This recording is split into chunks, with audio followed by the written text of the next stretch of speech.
dedicated guy you are. He goes, is it already 5 o'clock? It's already 5 o'clock. It's already 5 o'clock. You're not counting the hours, are you? I don't.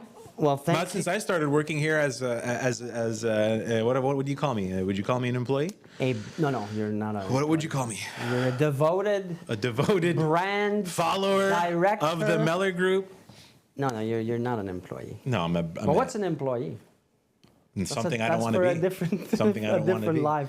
The Mellor Group. We thought it'd be fun, because a lot of times we talk about, how the day was, what's going on in the week, and some concrete talk is always good. And I got to say, I love when we have our roundtables, not our roundtables, but our lives. I love when we have our lives because I feel we've caught up. Do you feel good at the end of those? Sure. Because I feel like we've gotten everything. Thanks. Well, we've gotten everything sorted out. It's usually like a rah kind of. We're doing it. We're getting things done. They're really. Before I started working 7 days a week here, I didn't realize how much work went into to making this machine run. It's a lot. Yeah, as the owner of 4 agencies, Elite, Global, Montreal Global, and Heritage, and Hypothèque, it's got to be a whirlwind for you, no? It's intense. It's a nice feeling when we finish, when we've accomplished something. It's a win. It's okay, we've accomplished it. It's a little event. I don't mind it. My last experience working in an office was very, very corporate. Before I got into like media and doing TV and radio and all those things. But enough about that. This is absolutely about you. I know you didn't know because Etienne wasn't here all day long. You see, he was at a conference, and when he showed up, he said, "What are we? We're doing this on very Ross from Friends. Like, what are we? We're doing this on Ross. We're doing this. He's my least favorite. Least favorite friend. I think everyone's is Matthew Perry now for calling out Keanu Reeves, but that'd be fun, like just to really chat about your story. Because everyone has that origin of how they got into the industry. Yeah. And I thought, we talked about it way back when it was just the audio version of the podcast. We talked about how you got into it. Yeah. I think you were working at Pier 1. Well, not Pier 1. What was it? The Bombay company. No, I wasn't. That's not true. I was working at a store called the Bedford Interiors, which was a high-end. Oh, the Bedford. Was it Bedford Do you Interiors? know Bedford Interiors? No, because you said, I thought it was Bombay. No, I worked at Bombay. No, it's R.I.P. true. All that wicker furniture was so awesome. And Well, no, that you're mixing that What? up with Pier 1. Really? Pier 1 is the. Oh, no. Let's talk about furniture and decor. No, because it's part of your story. Why would we leave it out? Because it got you to where you are I here. didn't work at Pier 1. I worked at Bombay. Bombay was the store that you saw everywhere. They had all kinds of. There's one on the Carry. Decorative things. There was one on the Carry probably. There was one at Rockland. There was one in Fairview, Carrefour Laval. That's where I worked mainly, and then I worked at the Fairview one. It was very 2000s. I believe the store doesn't exist anymore, but it was a big company. It was a big company, so I worked there part-time. So I did that, you're right, but when I did when I started my real estate course, it was Bedford Interiors. It was Bedford Interiors. This was right around the same time that you were touring all of Quebec as a progressive drummer. From Thursday Joe to Satriani. Sunday? Yeah. Thursdays to Sunday? Those were the gig nights. Yeah. Back then, there was many clubs that had live musicians, and so I worked with different singers. I was. Is your dad a drummer? He played the drums, yes. And you? But not like I did. No, it's true. Was he the owner, but not like you did too? No, he was. Are you competitive with your dad? I'm extremely competitive. Are you serious? With anybody. With your dad, really? But he played. He did weddings when he was a young. When he was studying, when he was in university, I believe he played in a wedding band. Okay. And he made a few bucks like that. But I took it. I elevated it to the next level. No one's believing you right now. I was teaching kids or anybody. I was giving private lessons. I was Stop. I put a lot of energy into that. So were you in a rock band? It was. I played a bit of everything. Rock. What was the name of the band? Blues. I don't remember all the bands now. All the bands. But it's not just one. It was, but I did the blues festival in Drummondville. They had a blues festival there. There was one in Saint-Jean-sur-Richelieu. I played Saint-Sauveur. There was a club there. I forget what it was. But there was a blues band. Bourbon Street North? Was it Bourbon Street? I played at the Bourbon, but the one in the West The one with Island also. the one with the motel that you could. There was like a motel attached to the bar. I think that's the one. Yeah, that's the one. Well, of course I know that one. When I was at Showm, we had actually crossed paths years ago when I was interning over here at when I was at Showm, and I was basically living there because it was just easier for me to do the promotions department at night and then sleep there and then just do the morning show the following morning. So I would sleep there. And this is my favorite street in the whole world, Green Avenue, because it was one of those things where I found passion. I didn't really have a big passion for it. I didn't know I could do anything, really. No, but you fell in love with that. I fell in love with that. But so I slept there. And then you were already here doing real estate. Wow. But what I didn't know, speaking of sleeping places, is that you went to a sleepaway school. Well, yeah, well, that's how it all. My first, my high school years. Yes, that was hard. That was really hard. Well, we were talking about it at the. We were talking about it off camera here. Well, yeah, well, in the French version. You're 9-10 years old. I can't even imagine. The Sunday night, my parents had to drive me and drop me off. So you went home on the weekend. So I went home like Friday afternoon. We finished, I guess, at around 3-4 o'clock. My mom would pick me up. Then I would go home for the weekend, and then but on Sunday, the Sunday was the worst. I can still feel it. That of course you like can. Having supper, and looking at the time and knowing, oh shit, I'm gonna be dropped off. You hear the heat bug in the back. Oh my God. And you just want to go back outside and in the pool. That's like very, very clear to me that the pain of I was crying. I didn't want to go, but I always went. Wow. You know, my parents always said, well, you sure you don't want to change school and all that? So they gave you the out. Yeah. It's not like they were saying to you, like, you weren't in boarding school. Is that what it is? It's boarding school. It is. That's what it's That's called. a pensionnat. Pensionnat. Wow. I don't remember why I didn't say yes and just Why didn't you just say I want to go to Beaconsfield High or something? I know. I wanted the sports because that school was. What was so big in sports that you were? They did everything. There was hockey. There was volleyball, handball. Every sport you can do, baseball. So, but a pretty grown-up decision on your part to be able to say that. No, I don't think it was a grown-up decision. It was more of it's a kid's way of looking at it and saying, I want to play sports. I want to be in the sports stuff. And wow. But very hard, very hard. So then my first and second year, I did it at one place. Then I went to Collège Bourget, and that's where I met Mike. Mike from Big Mike Real Estate. And but I mean, I lost touch. This is not like we've been together for that many years. It's just he also became a broker about 15 years ago, but I didn't know. And then we ran into each other 7 years or so ago, and then now he's part of. He's got an interesting story too. Yeah, he's got interesting. But so basically, but it makes all the sense in the world that you were at a boarding school. What do you say? Well, no, because you're such a disciplined individual. Like this must have been a very conscious. Well, not conscious, but a very being in a boarding school is in my mind. And tell me if I'm wrong. It's a very rigorous thing for a young, not even a young adult. To like, there's people that are 32 and still living at home. Yeah, no, it formed, I believe, or most probably, it formed the discipline that I have today, or helped form it because. You're so young and you got to take care of your own, even your own breakfast. I remember you're guided, but you're by yourself. It's not like my kids who you were saying you. Where are my socks? Yeah. I don't know where my socks are. And it was, we used to wear, we had to wear like a suit. Yeah. I don't know if we called it a suit, but there was a tie, there was a uniform. Yeah. And we had to be dressed with a certain way, and it's not why I wear a tie today. Were there brothers there? Was it like were they priests? Yes. Well, it's most schools, most pensionnats were yes. Wow. This is the mid 90s. Wait a second. Like 93, 94? No, I graduated in 94. Well, how much older than you are you? 46. You're 46. I'm 41. So I must have started in 89, 88. Wow. No, wait, 11 years old. 10, 11, that's young. That's young. Like my daughter is 9. So I have 2. I have 9 and 4. If she were to leave, if I were to, I don't know what I would do.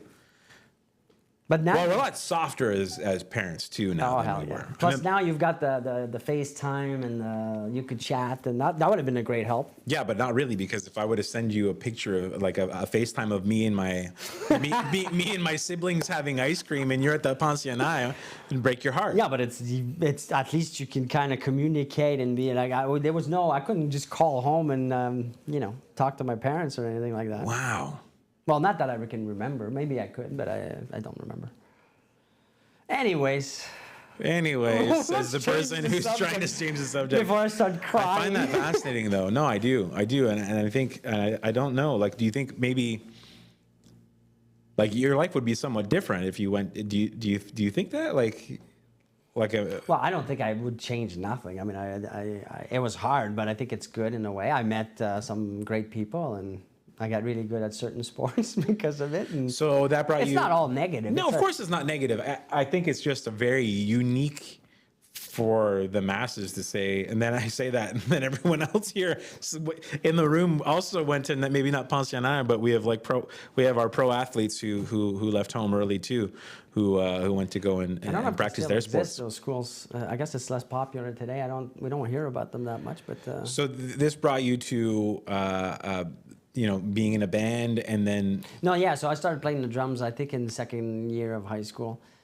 My dad used to play, as we talked about, and he had a drum set in the basement, and I guess that summer I started playing. You're touring, you're up all night. No, not at 12. What are you talking about? No, but I mean, at least you being semi-pro or professional? Semi-pro. Professional? And no, it was You're a professional musician. A real job. And you're touring, and then one day you wake up, and it's maybe the last hangover you have of being a musician. You go, I'm going to be a realtor. You know what's funny is that I didn't drink or do any of the stuff that everybody did. Like, I was taking this very seriously. Like, I wanted to really, I was really You'd be surprised. That's how musicians are now. What? Like, musicians now, more musicians, most musicians I've met are not the motley crew of before. It's a very different game.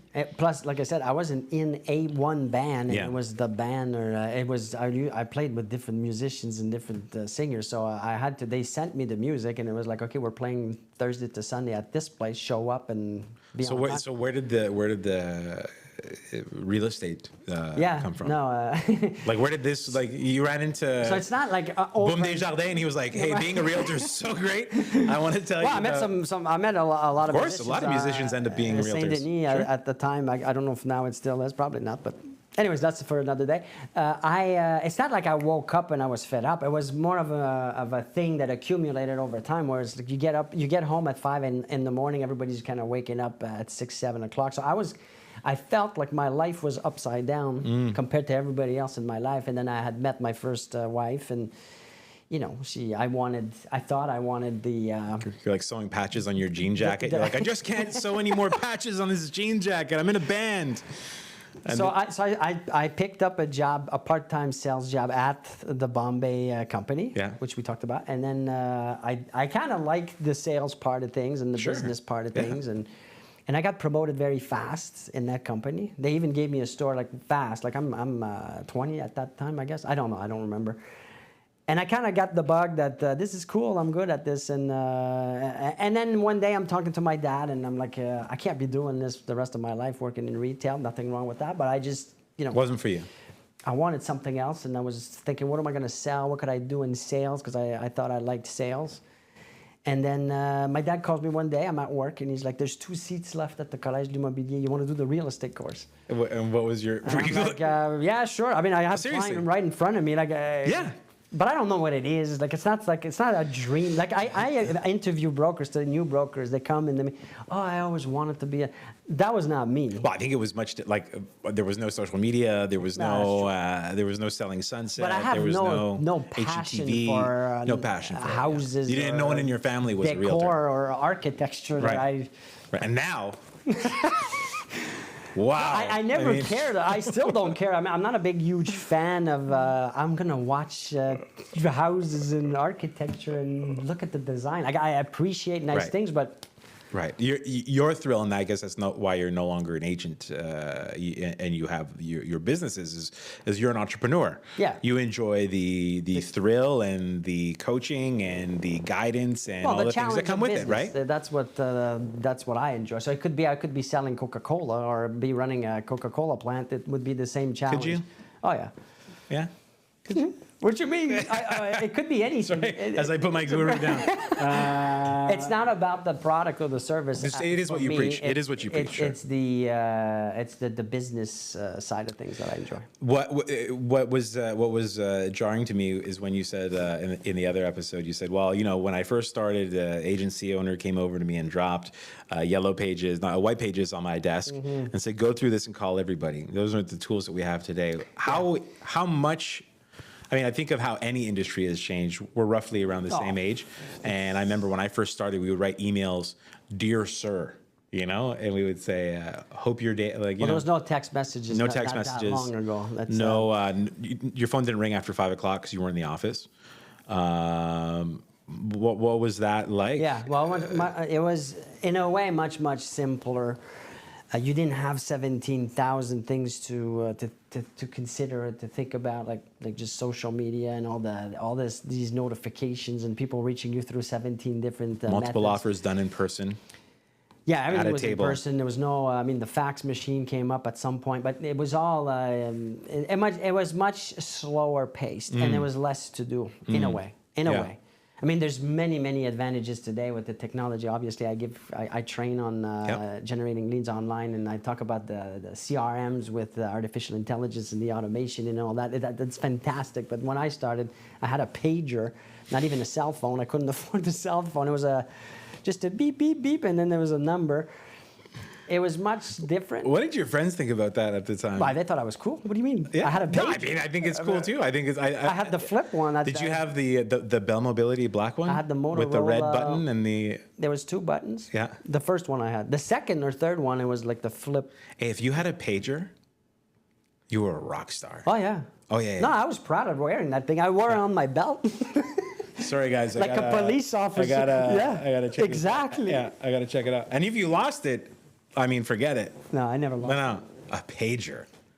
So it was a different time. It's a different rhythm, but the business has changed drastically, dramatically, and but I think it's good to have been through that and to have seen all of this from the very traditional cold calling, door knocking kind of an approach, the traditional ads in the papers, the magazines, the traditional. And people still want that. Which is kind of weird for me. No, but it's not weird. I understand why. It's tangible. It's something that you can understand. That they can understand. Yeah. Like I don't understand. But can you understand though? Like if I say to you, and this is not a knock on any. I'm just trying to figure it out personally myself because I come from the two worlds. I work in traditional media and I also work as a realtor and I also work on production and on social media. So I'm always kind of pushing social media. There's a part of me that even as a broker invested in traditional media to obtain certain objectives. I got those objectives by doing some things in the past, but I don't know if it's actually a true representation of why that worked. Because I was doing both things at the same time. I was doing social media and that. I think the bigger picture is all that comes around, is the frequency that you talk about. Exactly. But in the end, if you take traditional radio, TV, the only reason why someone gets famous with those or ads get products sold with TV and radio is what? It's the reach. Yeah. Because back when I was young, there was 4 or 5 channels on TV, and that was it. So if you were put on TV, for me, you're the only expert in the world about the topic. Today, that's what we can do with social media and all these different platforms. Yeah. You think the upper hand is now today for agents? Yeah.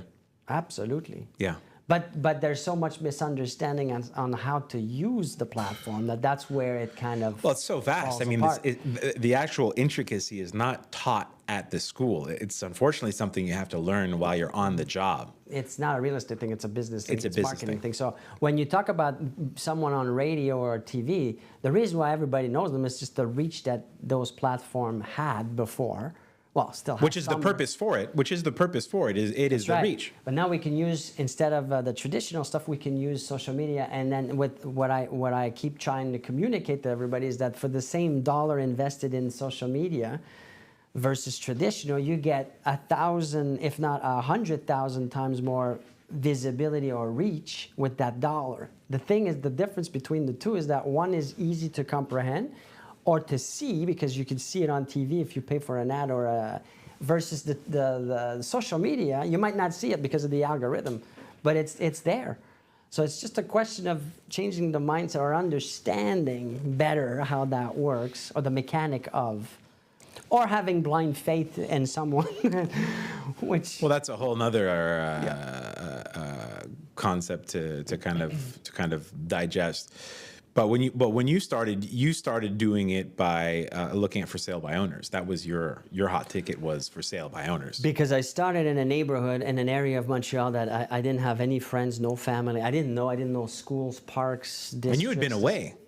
You had been away. You were in Ottawa. Yeah. Well, I grew up in Oka, so you grew up in Oka, but then after pensionnat, you went to Ottawa to Ottawa, and then for a year, not that long, yeah. And then came back to the West Island, and then started as a broker. You lost contact with people and knew nobody. It was kind of disconnect. So my only options were well, I see someone that's trying to sell privately. What a grind! It was. What a grind. But I learned a lot. And is it not still a grind today?